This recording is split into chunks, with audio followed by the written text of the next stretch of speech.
اللہ خالق کائنات جل وعلا کی حمد و ثنا کے بعد نبی مکرم نور مجسم احمد مجتبی جناب محمد مصطفیٰ صلی اللہ علیہ وسلم کے دربار گہربار میں اپنی عقیدتوں ارادتوں کے خراج پیش کرنے کے بعد آج کی اس مختصر سی محفل میں انشاءاللہ حضور سے محبت کے رشتے کو مضبوط کرنا ہے۔ ربیع الاول کی سہانی صبح کے وہ لمحات جن میں حضور علیہ السلام اس دنیا میں جلوہ گر ہوئے تھے، یقیناً وہ بابرکت لمحات تھے۔ از ابتدا تا انتہا وقت کا کوئی لمحہ اور گردش لیل و نہار کی کوئی ساعت ان لمحات کا مقابلہ نہیں کر سکتی۔ گویا کہ اس دن مکے کی گلیوں سے یہ صدا آ رہی تھی، اسی کے لیے تو بزم ہستی کو سنوارا تھا، یہی مقصود عالم تھا، یہی خالق کا پیارا تھا۔ صدیوں قبل حضور اس دنیا میں جلوہ گر ہوئے تھے، لیکن ماحول کی تازگی بتاتی ہے جیسے کوئی کل ہی گزر کے گیا ہو۔ زمین سے آسمان تک، آسمان سے لامکان تک، کہاں کھولے تھے گیسو یار نے، خوشبو کہاں تک ہے۔ اتنا تذکرہ ہم نے کسی کا نہیں ہوتے سنا جتنا تذکرہ میرے رسول کا ہو رہا ہے۔ گھر گھر چراغا حضور کے نام کا ہے، گلی گلی محبتیں حضور کی بانٹی جا رہی ہیں۔ آج کی بھی اس محفل میں ہم نے حضور کی محبت کی شمع کو زیادہ روشن کرنا ہے، کیونکہ یہی وہ محبت ہے جو ایمان کی اصل ہے، اور اسی محبت سے انسان کا ایمان کامل ہوتا ہے۔ حضور صلی اللہ علیہ وسلم نے ارشاد فرمایا، لا یؤمن احدکم حتی اکون احب الیہ من والدہ وولدہ والناس اجمعین۔ ارشاد فرمایا تم میں سے کوئی اس وقت تک مومن نہیں ہو سکتا جب تک وہ مجھ سے اپنے والدین سے بڑھ کر، اولاد سے بڑھ کر اور سارے لوگوں سے بڑھ کر محبت نہ کرے۔ حضرت عمر رضی اللہ تعالی عنہ ایک دن بارگاہ رسالت میں حاضر ہوئے، عرض کی یا رسول اللہ صلی اللہ علیہ وسلم، آقا آپ سے بڑی محبت کرتا ہوں، لیکن یا رسول اللہ اپنی جان کے علاوہ باقی ہر چیز سے بڑھ کر آقا آپ سے محبت کرتا ہوں۔ میرے رسول نے ارشاد فرمایا، عمر اس ذات کی قسم جس کے قبضہ قدرت میں مجھ محمد کی جان ہے، فرمایا عمر تم میں سے کوئی اس وقت تک مومن نہیں ہو سکتا جب تک میں اسے اس کے والدین سے بڑھ کے، اولاد سے بڑھ کے، کل کائنات سے بڑھ کر اور اس کی جان سے بڑھ کر محبوب نہ ہو جاؤں۔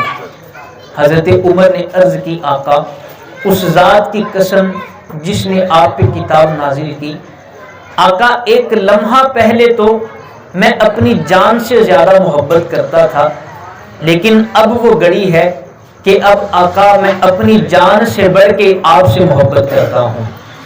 تو حضور علیہ السلام کی محبت یہ اصل ایمان ہے۔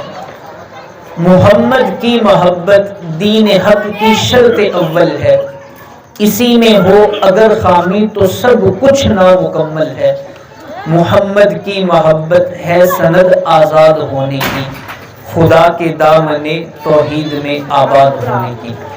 دیکھیں علماء نے حضور علیہ السلام سے محبت کے بڑے اسباب بیان کیے ہیں کہ حضور علیہ السلام سے اس سبب سے بھی محبت ہوتی ہے، اس سبب سے بھی محبت میں اضافہ ہوتا ہے، لیکن آج کی اس محفل پاک میں میں چند ایک سبب آپ کے سامنے رکھوں گا جس سے ہماری محبتوں میں اضافہ ہوگا۔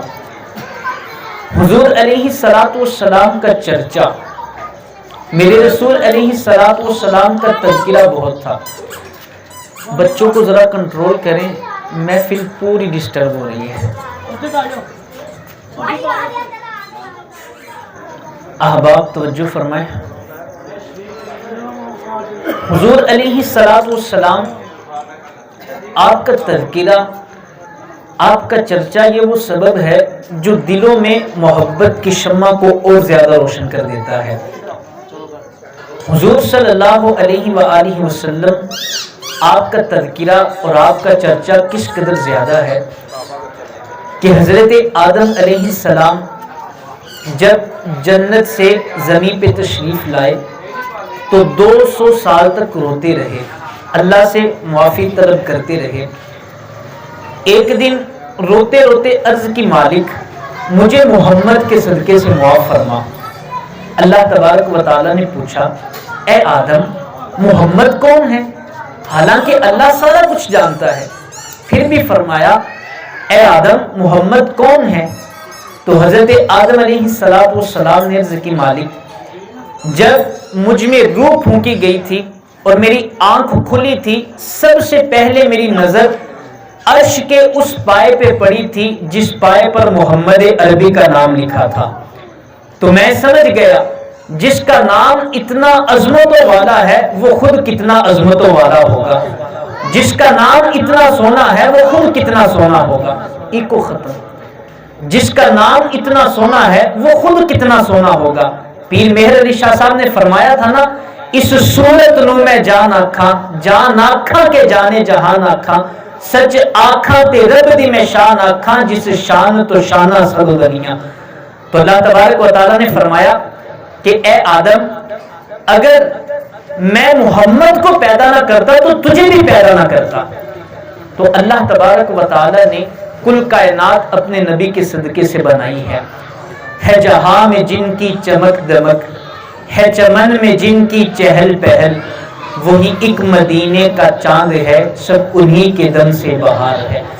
دیکھیں حضور علیہ السلام کی آمد پر خوشی کس قدر لوگوں کو ہوتی تھی اور کس قدر حضور علیہ السلام کی آمد کی خوشی میں لوگ ایک دلی طور پہ خوشی کا اظہار کیا کرتے تھے. جب اللہ کے رسول علیہ السلام نے مکے سے مدینے کی طرف ہجرت کی تو کفار مکہ نے 100 اونٹ بطور انعام کے رکھ دیا کہ جو حضور علیہ السلام کو لے کے آئے گا اسے 100 اونٹ بطور انعام دیے جائیں گے. اب ہر کسی نے جان توڑ کوشش کر دی، ایکو ختم کر دی، ایکو ختم. ہر کسی نے جان توڑ کوشش کر دی کہ حضور علیہ السلام کو کسی طریقے سے کفار کے پاس لایا جائے، لیکن اللہ کی کرنی ایسی ہوئی کہ کسی کو اللہ کے رسول کا سراغ پتہ نہ چل سکا. اب حضور علیہ السلام آپ جب مدینے کے قریب پہنچے تو حضرت بریدہ اسلمی آپ قبیلہ بنی سہم کے 70 افراد کو لے کر حضور علیہ السلام کو گرفتار کرنے چلے آئے. جب حضرت بریدہ اسلمی حضور علیہ السلام کے پاس آئے، حضور علیہ السلام کے چہرے کو دیکھا تو خود کلمہ پڑھ کے مسلمان ہو گئے اور خود حسن مصطفیٰ میں گرفتار ہوئے. اب حضور علیہ السلام کی بارگاہ میں عرض کرتے ہیں آقا اب ہم مدینے میں اس طرح جائیں گے کہ ایک جلوس کی شکل ہوگی اور پرچم ہاتھ میں ہوگا، اس شان سے ہم مدینے میں داخل ہوں گے. اب وہی 70 افراد جو حضور علیہ السلام کے پاس ایک ناپاک ارادے سے آئے تھے اب وہی غلامی مصطفیٰ اختیار کر چکے ہیں. اب حضور علیہ السلام کے ساتھ چل رہے ہیں اور حضرت بریدہ اسلمی کے پاس جھنڈا تو تھا نہیں، اپنا امامہ سر سے اتارا اور نیزے پہ لٹکا دیا اور جھنڈے کی طرح لہرا دیا. اب مدینے کے اندر داخلہ ہونے لگا ہے. اب ادھر اہل مدینہ کو پتہ چل چکا تھا کہ حضور علیہ السلام مدینے ہجرت کر کے آ رہے ہیں. اب ہر روز مدینے والے ایک جگہ پہ آ جاتے اور حضور علیہ السلام کا انتظار کرتے کہ کب محمد عربی آئیں گے، کب حضور علیہ السلام مدینے آئیں گے. ہر کوئی انتظار کرتا، راہوں کو تکتا اور انتظار کر کر کے چلے جاتے۔ آج بھی ایسا ہی ہوا کہ لوگ آئے، انتظار کیا، انتظار کر کر کے جب جانے لگے نا تو پیچھے سے کسی نے آواز دی، لوگوں سنو، جس کا انتظار کرتے تھے وہ محمد عربی آ گیا ہے۔ اب جب حضور علیہ السلام مدینے میں داخل ہوئے تو اس وقت لوگوں کی کیفیات کیا تھی؟ فصائد الرجال والنساء فوق البیوت وتفرق الغلمان والخدام فی الطرق ینادون یا محمد یا رسول اللہ۔ جب حضور علیہ السلام مدینے میں داخل ہوئے تو اب بچے اور غلام گلیوں بازاروں میں نکل آئے، عورتیں چھتوں پر چڑھ گئی اور نعرہ کیا لگاتے تھے؟ یا محمد یا رسول اللہ۔ اور ادھر سے جو ننھی بچیاں ہیں وہ گیت گانے لگی، طلع البدر علینا من ثنیات الوداع وجب الشکر علینا ما دعا للہ داعی۔ مسلمان بچے بچیاں مسرور تھے سارے، گلی کوچے خدا کی حمد سے معمور تھے سارے۔ زبانوں پر طلع البدر علینا کی صدائیں تھیں، دلوں میں ما دعا للہ داعی کی دعائیں تھیں۔ ننھی بچیاں چھتوں پر چڑھ کے گنگناتی تھیں، رسول پاک کی جانب اشارے کر کے گاتی تھی۔ ہم ہیں بچیاں نجار کے عالی گرانے کی، خوشی ہے آمنہ کے لال کے تشریف لانے کی۔ تو اللہ کے رسول علیہ السلام کی آمد پر ہر کسی نے خوشی منائی۔ اور پھر حضور علیہ السلام کا حسن دیکھیں کہ اللہ کے رسول علیہ السلام کے حسن کو دیکھ کر بریدہ اسلمی مسلمان ہو گیا۔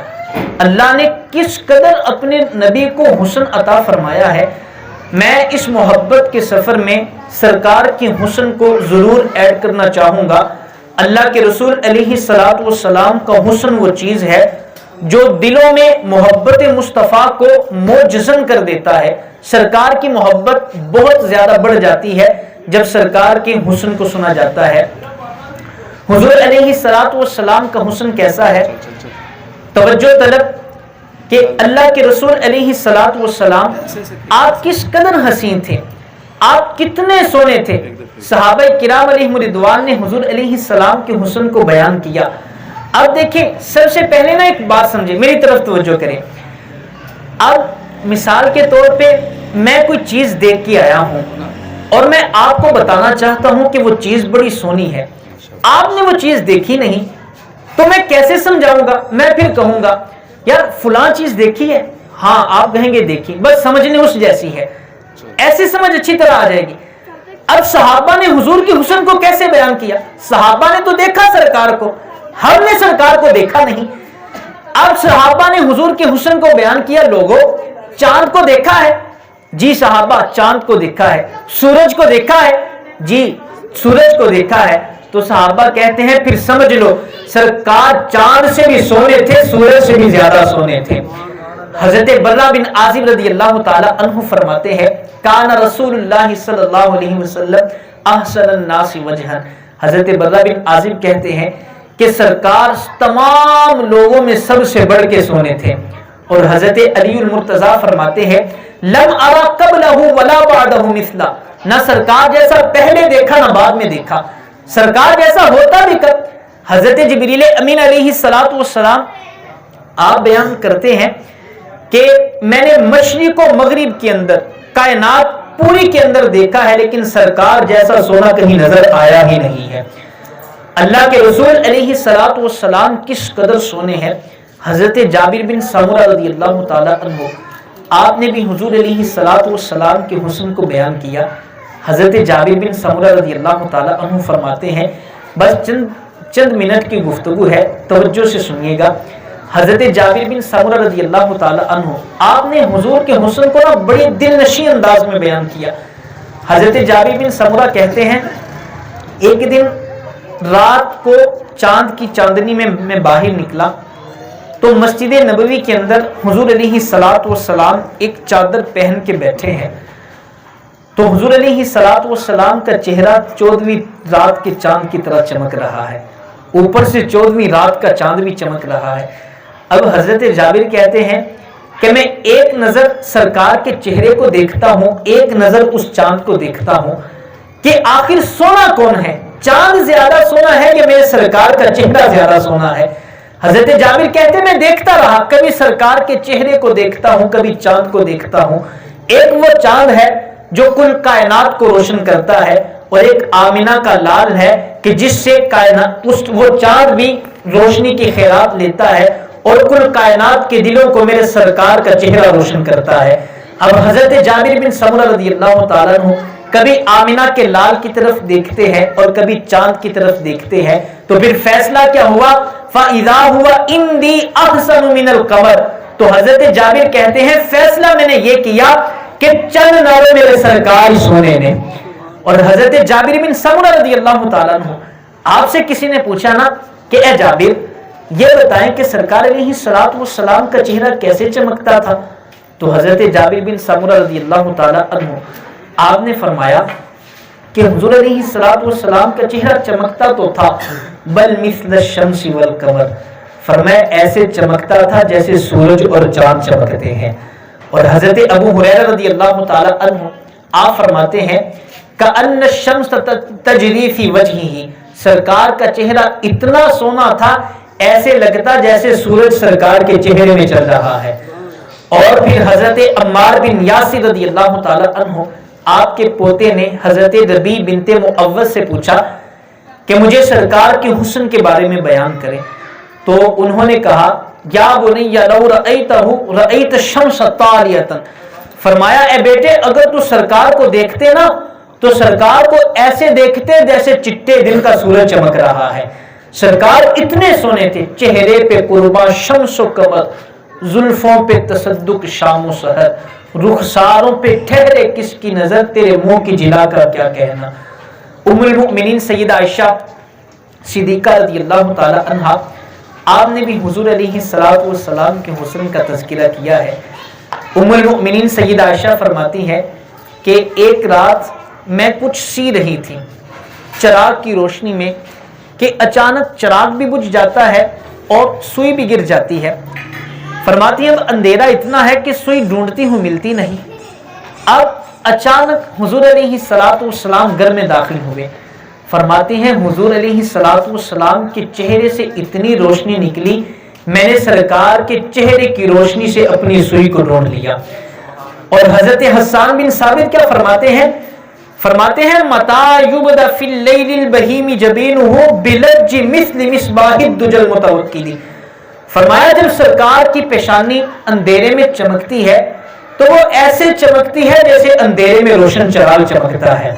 اور حضرت حسان بن ثابت رضی اللہ تعالیٰ عنہ فرماتے ہیں وَأَحْسَنُ مِنْكَ لَمْ تَرَ قَطُّ عَيْنِي، آقا آپ اتنے سونے ہیں کہ آپ جیسا ہنسی آج تک میری آنکھ نے دیکھا ہی نہیں ہے۔ اور پھر سوال پیدا ہوا کہ آخر حضرت حسان نے پوری کائنات کو دیکھا ہی کہا تھا کہ اتنا بڑا دعویٰ کر دیا؟ پھر خود ہی جواب دیا وَأَجْمَلُ مِنْكَ لَمْ تَلِدِ النِّسَاء، فرمایا اتنا سنا ہو تو تب جب کسی ماں نے جنا ہو، خدا نے اس سچائی پر چھڑیا جن وچ محمد نو ڈالیا سی، حسینہ جمیلہ دا منہ موڑ دیتا، محمد بنا کے قلم توڑ دیتا۔ قرآن کے دامن میں حسن یوسف کا تذکرہ موجود ہے۔ اب دیکھیں حضرت یوسف علیہ الصلوۃ والسلام کا حسن کس قدر تھا کہ جب مصر کی عورتوں نے حضرت یوسف علیہ السلام کے حسن کو دیکھا تو سیب کاٹنے لگی اور سیب کاٹتے کاٹتے اپنی انگلیوں کو بھی کاٹ لی اور درد کا احساس تک نہ ہوا۔ ام المؤمنین سیدہ عائشہ رضی اللہ تعالی عنہا، آپ کی بارگاہ میں کسی نے عرض کی اے ام المؤمنین قرآن کے دامن میں حضرت یوسف کے حسن کا تذکرہ ہے، سرکار کا حسن بیان کریں۔ تو ام المؤمنین سیدہ عائشہ نے بڑی پیاری بات کہی، فرمایا لواحی زلیخا لو رأینا جبینہ لأثرنا بالقطع القلوب علی الایدی، فرمایا اگر زلیخا کو ملامت کرنے والی عورتیں میرے سرکار کی صرف پیشانی کو دیکھ لیتی تو وہ اپنے ہاتھوں کے بجائے دلوں کو کاٹ بیٹھتی، اتنے سونے تھے میرے سرکار۔ اور حضور علیہ الصلوۃ والسلام ہر وقت نور کی بارش میں رہا کرتے تھے۔ ایک مرتبہ حضور علیہ الصلوۃ والسلام آپ ایک جنازے سے فارغ ہو کے جب گھر تشریف لائے نا تو ام المؤمنین سیدہ عائشہ رضی اللہ تعالی عنہا، آپ نے سرکار کو نا ٹٹولنا شروع کر دیا، آقا آپ بھیگے نہیں، یا رسول اللہ اتنی بارش باہر، آپ کا جسم سوکھا ہے، یا رسول اللہ آپ بارش میں کہاں چلے گئے تھے؟ حضرت ام المؤمنین سیدہ عائشہ بڑے پیار سے حضور علیہ السلام کی بارگاہ میں عرض کرنے لگی، تو حضور علیہ السلام نے ارشاد فرمایا، اے عائشہ آپ نے اپنے سر پہ کیا لیا ہوا ہے؟ تو عرض کی آقا آپ کی چادر لی ہوئی ہے۔ اللہ کے رسول نے ارشاد فرمایا، عائشہ میری چادر کے صدقے سے اللہ نے تیرے لیے اپنے نور کے دروازوں کو کھول دیا ہے۔ فرمایا یہ جو بارش ہے یہ نور کی بارش ہے جو اللہ کی طرف سے ہر وقت مجھ پہ برستی رہتی ہے۔ تو میرے رسول علیہ السلام ہر وقت نور کے جھرمٹ میں رہا کرتے تھے، سرکار پر ہر وقت نور کی بارش رہا کرتی تھی۔ اور حضور علیہ السلام کے حسن کا تذکرہ آپ کو سناتا ہوں کہ سرکار علیہ السلام ایک دفعہ نا سیر کرنے کے لیے مدینے سے باہر نکل گئے، تو سرکار سیر کرتے کرتے جب آگے چلے تو وہاں پہ ایک قافلہ آ کے ٹھہرا تھا جسے وفد طارق کہتے ہیں۔ تو حضور علیہ السلام جب وہاں پہنچے تو میرے رسول کو ان کا ایک اونٹ پسند آ گیا۔ اللہ کے رسول علیہ السلام نے اس اونٹ کو خریدنا چاہا کہ اے قافلے والو مجھے یہ اونٹ پسند آ گیا ہے، یہ اونٹ مجھے دے دو، بیچ دو۔ تو انہوں نے بیچنا تھا یا نہیں بیچنا تھا، بہرحال جب سرکار علیہ السلام نے پوچھا تو انہوں نے کہا ہم بیچتے ہیں۔ اب حضور علیہ السلام نے ان سے کہا کہ دیکھو میں تو سیر کے لیے نکلا تھا،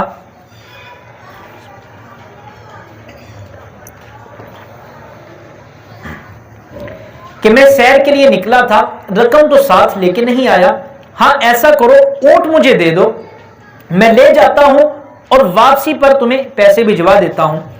اچھا اب انہوں نے حضور علیہ السلام کے ہاتھ میں اونٹ کی مہار پکڑائی اور حضور علیہ السلام اونٹ کو لے کے چل دیے۔ جب تک سرکار نظر آتے رہے تب تک تو حضور کو دیکھتے رہے، جب سرکار نظروں سے اوجھل ہوئے نا تو دلوں کو پکڑ کے بیٹھ گئے اور کہتے کیا کیا تم لوگوں نے، اتنا سونا اور اتنا قیمتی اونٹ ایک انجان شخص کو دے دیا جسے نہ تم جانتے ہو، نہ کبھی دیکھا ہے، نہ کبھی ملاقات کی ہے، اسے تم لوگوں نے اونٹ دے دیا۔ تو آپس میں باتیں کرنے لگے، یار کیا بتائیں اتنا سونا ہم نے کبھی پہلے دیکھا ہی نہیں تھا۔ کوئی کہتا ہے میں تو اس کے حسن میں مگن ہو گیا، کوئی کہتا ہے میں تو ان کے چہرے سے جو روشنی نکلتی تھی اسے ہی دیکھتا رہ گیا، کوئی کہتا ہے ان کے لبوں سے نور نکلتا تھا جس کا عکس سامنے پہاڑوں پہ پڑتا تھا، میں تو اسے ہی دیکھتا رہ گیا، کوئی کہتا ہے میں تو ان کی باتوں کے اندر ہی گم ہو گیا۔ اور وہ باتیں کرنے لگے کہ دیکھو نہ تو تم نے کسی ضامن کو لیا، نہ تم اسے جانتے ہو، وہ تو اونٹ تم سے چھین کے لے گیا۔ جب یہ بات کہی نا تو جو سردار کی بیوی تھی پردے کے پیچھے بیٹھی ہوئی، اس نے جب یہ بات سنی تو کہا فلا تلاوموا، اے لوگوں ملامت نہ کرو، ان کے بارے میں ایسی بات نہ کرو۔ تو ان لوگوں نے پوچھا کیا تو جانتی ہے اس کو؟ تو اس نے کہا خدا کی قسم جانتی میں بھی نہیں ہوں۔ تو کہا اتنے اعتبار سے کیوں کہا کہ آپس میں ملامت نہ کرو، وہ رقم بیچ دیں گے؟ تو اس نے کہا جانتی تو میں بھی نہیں، لیکن جب تم باتیں کر رہے تھے نا میں نے پردے کی اور سے اس کا نورانی چہرہ دیکھا ہے، اور کہا خدا کی قسم آج تک میں نے اتنا سونا پہلے کبھی دیکھا ہی نہیں ہے۔ کہا کہ جس کا چہرہ اتنا سونا ہے وہ دھوکہ دے ہی نہیں سکتا۔ تو اللہ کے رسول علیہ السلام اس قدر سونے ہیں کہ غیر بھی حضور علیہ السلام کی تعریف کرتے ہیں۔ اب حضرت حلیمہ سعدیہ رضی اللہ تعالی عنہ، آپ نے حضور علیہ السلام کے حسن کو بیان کیا، کیسے بیان کرتی ہیں؟ حضرت حلیمہ سعدیہ نا بڑی غریب تھی۔ آپ کے نا گھر میں رات کو جلانے کے لیے تیل بھی نہیں ہوتا تھا، چراغ جلانے کے لیے، اس قدر غریب تھی، اور فاقے پہ فاقہ، پھر بیماریاں، تنگ دستیاں، یہ حضرت حلیمہ سعدیہ رضی اللہ تعالی عنہا آپ کی زندگی یوں ہی گزر رہی تھی اس طرح غریبی کے اندر۔ اور پھر ایک شخص کی کیا حالت ہے یہ ہمسائے بڑی اچھی طرح سے جان لیتے ہیں، ہمسایوں کو بڑی اچھی طرح سے پتہ ہوتا ہے۔ جب حضرت حلیمہ رضی اللہ تعالی عنہا آپ کی قسمت جاگی اور حضور علیہ السلام حضرت حلیمہ سعدیہ کی گود میں آ گئے، حضرت حلیمہ سعدیہ سرکار علیہ السلام کو لے کر جب اپنے گھر آ گئیں تو ہمسایاں جو محلے والیاں عورتیں ہیں وہ حضرت حلیمہ سعدیہ رضی اللہ تعالی عنہا سے آ کر پوچھتی ہیں، اے حلیمہ پہلے تو اتنی غریب تھی کہ رات کو چراغ جلانے کے لیے تیرے پاس تیل تک نہیں ہوتا تھا، لیکن اب ہم دیکھتے ہیں تیرے گھر سے رات کے وقت بھی روشنی نکل رہی ہوتی ہے۔ حلیمہ تیرے ہاتھ کون سا خزانہ لگا ہے، تو اتنی امیر ہو گئی ہے کہ اب رات کے وقت بھی تیرے گھر سے روشنی ہی نکلتی ہے؟ تو حضرت حلیمہ سعدیہ نے کہا، اے عورتوں جب سے محمد کو گھر لائی ہوں چراغ جلانے کی ضرورت ہی نہیں پڑی۔ فرمائے جو روشنی نکلتی ہے یہ محمد عربی کے چہرے کی روشنی ہے۔ جٹھے ورق قرآن دے پھول سارے، تیری شان جیا نہ کوئی ہور ڈٹھا، تیری شان دا جڑا کرے مقابلہ انہوں عاشقاں اصلی چور ڈٹھا، کوئی نور آکھے کوئی بشر آکھے اے ہو پیا دن راتی شور ڈٹھا، اللہ والیا گل مکا چھڈی تساں ہو ڈٹھا اساں ہو ڈٹھا۔ حضور علیہ السلام کا حسن غموں کو مٹانے والا ہے۔ حضور علیہ السلام کے حسن کو دل میں جگہ دو، پریشانیاں ختم ہو جائیں گی، غم دور ہو جائیں گے۔ ایک صحابیہ عورت جنگ احد میں جن کے باپ بھی شہید ہو گئے، بیٹے بھی شہید ہو گئے اور والد بھی شہید ہو گئے۔ یار باپ اس دنیا سے چلے جائے تو انسان کی زندگی کیسے گزرتی ہے، اور پھر بیٹا اس دنیا سے چلا جائے تو انسان کس طرح اپنی زندگی گزارتا ہے، یہ وہی بہتر بتا سکتا ہے جس کا بیٹا اس دنیا سے چلا جائے۔ یہ وہ کیفیات ہیں جن کو بیان کرنا بڑا سوکھا کام ہے، لیکن اگر سر پہ آ جائے نا پھر ان کو برداشت کرنا بڑا اوکھا کام ہو جاتا ہے۔ اور پھر اگر بیوی اس کا شوہر اس دنیا سے چلا جائے تو پھر بیوی کی کیا حالت ہوتی ہے، یہ کسی سے ڈکی چکی بات نہیں۔ تو اس صحابیہ عورت کے شوہر بھی دنیا سے چل بسے، شہید ہو گئے، باپ بھی شہید ہو گئے، بیٹے بھی شہید ہو گئے۔ اب جب اس صحابیہ عورت کو آ کے بتایا گیا نا کہ تیرے شوہر بھی شہید ہو گئے، تیرا باپ بھی، تیرا بیٹا بھی شہید ہو گیا، تو صحابیہ عورت نے بلا کیا کہا مجھے یہ بتاؤ میرے سرکار کیسے ہے، مجھے یہ بتاؤ میرے سرکار کیسے ہیں، مجھے حضور علیہ السلام کا چہرہ دکھاؤ۔ جب حضور علیہ السلام کا چہرہ دکھایا گیا تو کہنے لگی کل مصیبت بعدک جلل، آقا آپ کا چہرہ دیکھا ہے سارے غم ہی ختم ہو گئے ہیں۔ اللہ کے رسول علیہ السلام کی محبت کا تذکرہ جہاں ہوتا ہے، امام جلال الدین سیوطی شافعی علیہ الرحمہ فرماتے ہیں، آپ کہتے ہیں کہ جس گھر کے اندر، جس مسجد کے اندر، جس محلے کے اندر اللہ کے رسول علیہ السلام کی محفل ہوتی ہے، اس محلے کو، اس گھر کو، اس گاؤں کو اللہ کے رحمت والے فرشتے اپنے پروں سے ڈھانپ لیتے ہیں۔ تو یہ بڑی قسمت والی بات ہے کہ جن لوگوں نے اس محفل پاک کا انعقاد کیا، اللہ تعالیٰ ان کے حوصلوں کو مزید بلند فرمائے، اور اللہ تبارک و تعالیٰ ہماری اس مختصر سی محفل کو اپنی بارگاہ میں قبول فرمائے۔ اللہ تعالیٰ سے دعا ہے جو سنا اس پر عمل کی توفیق عطا فرمائے، آمین بجاہ النبی امین صلی اللہ تعالیٰ علیہ وسلم۔